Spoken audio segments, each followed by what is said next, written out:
Pemirsa, Polda Metro Jaya menetapkan Direktur Utama PT Hasanah Tama Internasional atau Hanania Group Ahmad Syah Fahran sebagai tersangka dalam kasus dugaan penipuan dan penggelapan dana perjalanan umroh.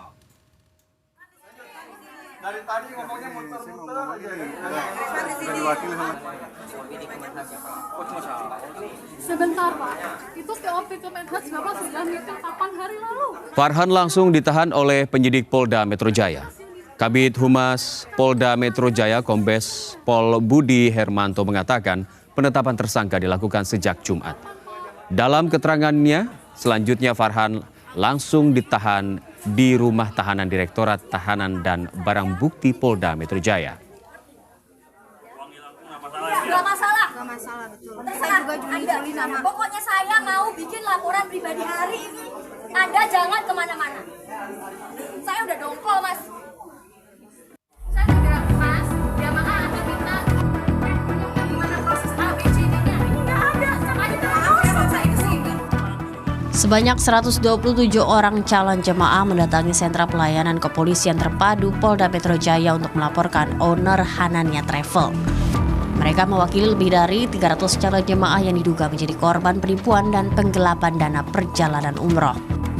Dalam pelaporan ini, para calon jemaah menumpahkan kemarahan serta kekesalannya kepada pemilik Hanania Travel, Ahmad Syah Farhan.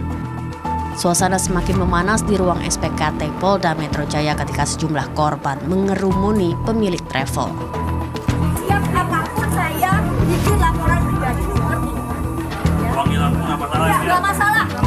Salah satu korban asal Bandung, Jawa Barat mengaku telah melunasi biaya umroh hampir 100 juta rupiah untuk dirinya dan 2 anggota keluarga. Mereka dijadwalkan berangkat pada 17 Juni 2026, namun keberangkatan terancam batal setelah pihak travel dikabarkan mengalami masalah keuangan. 17 Juni keberangkatan, ini udah dekat. Tapi minta dilunasin secepatnya bulan kemarin.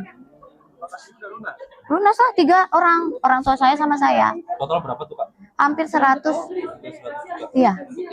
3 orang. Sementara itu, perwakilan korban Joko menyebut para jemaah mulai merasa ada kejanggalan dalam proses pemberangkatan, meski sebagian besar korban telah melunasi seluruh pembayaran.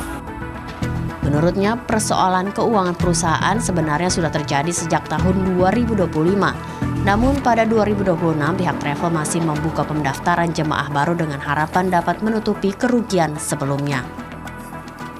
Kondisinya memang dia akui dia salah, keuangan perusahaan lah yang memang menyebabkan ini kekacauan. Tapi memang kekacauan ini sebenarnya terjadi bahkan sudah terjadi di 2025. Dia ada miss keuangan di internalnya Hanania sendiri, tapi dia nekat tetap buka open jamaah untuk pemberangkatan 2026 dengan harapan surplus dari pemberangkatan 2026 itu bisa menutup dosa dia di 2025, tapi ternyata tidak.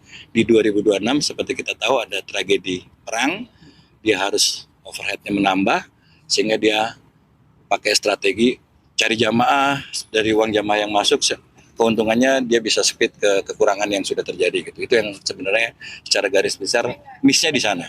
Jadi kita juga yang pemberangkatan Juni-Juli, sebenarnya uang kita aman dong karena kita belum pergi. Kita juga melunasi, dia kejar juga untuk pelunasan, tapi akhirnya dia juga akui uang itu sudah tidak ada.